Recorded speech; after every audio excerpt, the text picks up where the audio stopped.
दोस्तों नमस्कार, मैं रामकृष्ण गार्ग और आपके अपने YouTube चैनल RK स्टडी अड्डा में आप सभी लोगों का स्वागत है।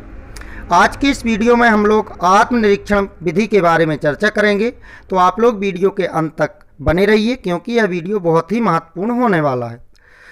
दोस्तों, आत्मनिरीक्षण विधि को अंतर्दर्शन, अंतर्निरीक्षण विधि भी कहते हैं। तो ये दो नाम याद रखना, इसे अंतर्दर्शन कहा जाता है और अंतर्निरीक्षण कहा जाता है। स्काउट के अनुसार अपनी मानसिक क्रियाओं का क्रमबद्ध अध्ययन ही अंतर्निरीक्षण कहलाता है।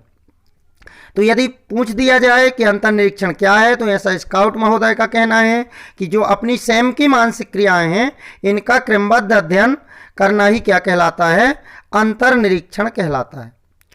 वुडवर्थ ने इस विधि को आत्मनिरीक्षण कहा है। तो यदि पूछ दिया जाए कि इस विधि को आत्मनिरीक्षण विधि किसने कहा है, तो वुडवर्थ महोदय ने कहा है। इस विधि में व्यक्ति की मानसिक क्रियाएं आत्मगत होती हैं और आत्मगत होने से आत्मनिरीक्षण अथवा अंतर्दर्शन विधि ज़्यादा उपयोगी होती है। तो इस बात को भी आप लोग याद रखिएगा। चलिए इसका परिचय जान लेते हैं।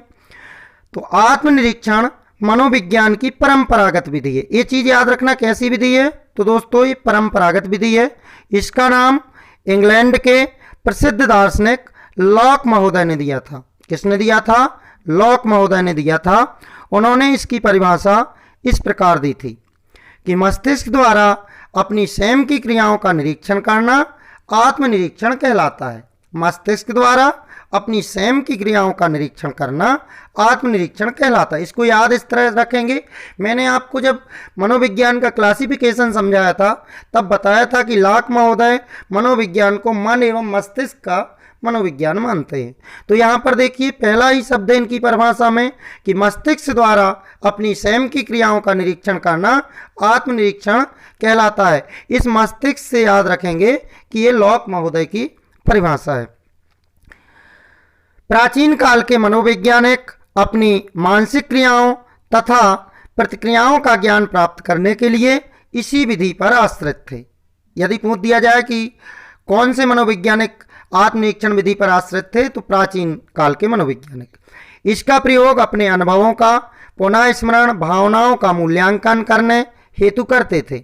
वे सुख, दुख, प्रेम, क्रोध, शांति, घृणा आदि के समय अपनी भावनाओं एवं मानसिक दशाओं का निरीक्षण करके उनका वर्णन कर लेते थे कि कोई व्यक्ति क्रोधित है तो इसकी मानसिक दशा कैसी होगी, कोई घृणा करता है तो इसकी मानसिक दशा कैसी होगी। तो इस तरह से प्राचीन काल में अध्ययन किया जाता है।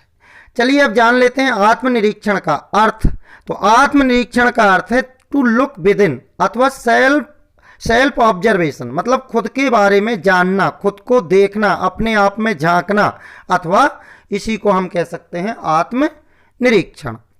अब जान लेते हैं आत्मनिरीक्षण विधि के गुण। यहाँ से बहुत ही प्रश्न आते हैं, तो आप लोग इसको ध्यानपूर्वक समझिएगा। दोस्तों, साथ ही जिन लोगों ने हमारे चैनल को सब्सक्राइब नहीं किया है, वो लोग चैनल को सब्सक्राइब करके बेल आइकन को प्रेस कर लें ताकि उन लोगों को नोटिफिकेशन मिलता रहे। मनोवैज्ञानिकों ने मनोविज्ञान में इस विधि का प्रयोग करके मनोविज्ञान के ज्ञान में वृद्धि की है। तो पहली विशेषता तो यही है, यह विधि किसी अन्य विधियों द्वारा प्राप्त किए गए तथ्यों अथवा सिद्धांतों की व्याख्या करने में मदद करती है। किसी भी विधि के द्वारा यदि दूसरी विधि के द्वारा कोई तथ्य दिए गए हैं, कोई नियम, कोई सिद्धांत दिए गए हैं, तो उनकी व्याख्या इस विधि के द्वारा की जा सकती है।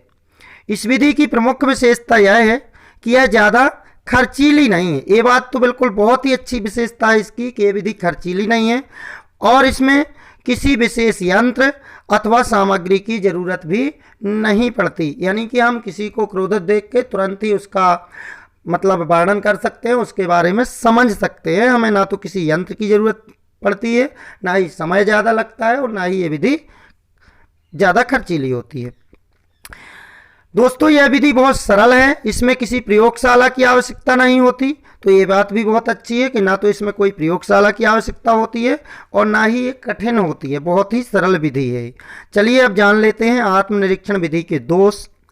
तो इस विधि का प्रयोग करते समय व्यक्ति का ध्यान विभाजित रहता है।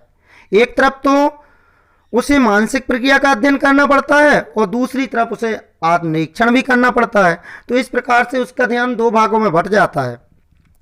दूसरी बात यह है कि असमान व्यक्तियों, जैसे कोई असभ्य मनुष्य है, कोई मानसिक रोगी है, बालक है, तथा पशुओं के लिए भी ये क्या होती है, अनुपयुक्त होती है। अब क्यों अनुपयुक्त होती है? क्योंकि उनमें मानसिक क्रियाओं का निरीक्षण करने की क्षमता नहीं होती। तो इस बात को भी आप लोगों को ध्यान में रखना है। इस विधि में मन के द्वारा मन का निरीक्षण किया जाता है, जो सर्वथा असंभव है। मन के द्वारा मन का निरीक्षण करना असंभव ही है, और इस विधि में वैसा ही किया जाता है। आगे देखें, इस विधि द्वारा मस्तिष्क की वास्तविक दशा का ज्ञान प्राप्त करना संभव है। कहने के लिए, अगर मुझे क्रोध आता है तो क्रोध का मनोवैज्ञानिक विश्लेषण करने हेतु मेरे पास पर्याप्त सामग्री होती है, लेकिन जब हम अपने क्रोध के बारे में विश्लेषण करते हैं, उसका प्रयास करते हैं, तो हमारा तब तक क्रोध क्या हो जाता है, कम हो जाता है। यानी कि हमें क्रोध आया, अब हम उसका अध्ययन करना चाहते हैं, तो जब हम अध्ययन करेंगे तो अध्ययन करते समय हमारा क्रोध तब तक शांत हो जाएगा, इसलिए उचित निष्कर्ष प्राप्त नहीं हो पाते। चलिए निष्कर्ष देख लेते हैं। तो निष्कर्ष रूप से हम कह सकते हैं कि अपने दोषों के कारण आत्मनिरीक्षण विधि का मनोविज्ञानकों के द्वारा क्या कर दिया गया है, परित्याग कर दिया गया है। लेकिन इतना कह सकते हैं कि यह एक प्राचीन विधि है और आज वर्तमान में इस विधि ने अपना सम्मान खो दिया है। तो दोस्तों, आपको इस वीडियो को देखकर कैसा लगा हमें कमेंट करके ज़रूर बताएं, और इसी तरह की परीक्षा उपयोगी एवं ज्ञानवर्धक जानकारियों के लिए हमसे जुड़े रहें। किसी भी प्रकार की समस्या के लिए हमें कमेंट करें। मिलते हैं अगले वीडियो में, तब तक के लिए जय हिंद, वंदे मातरम।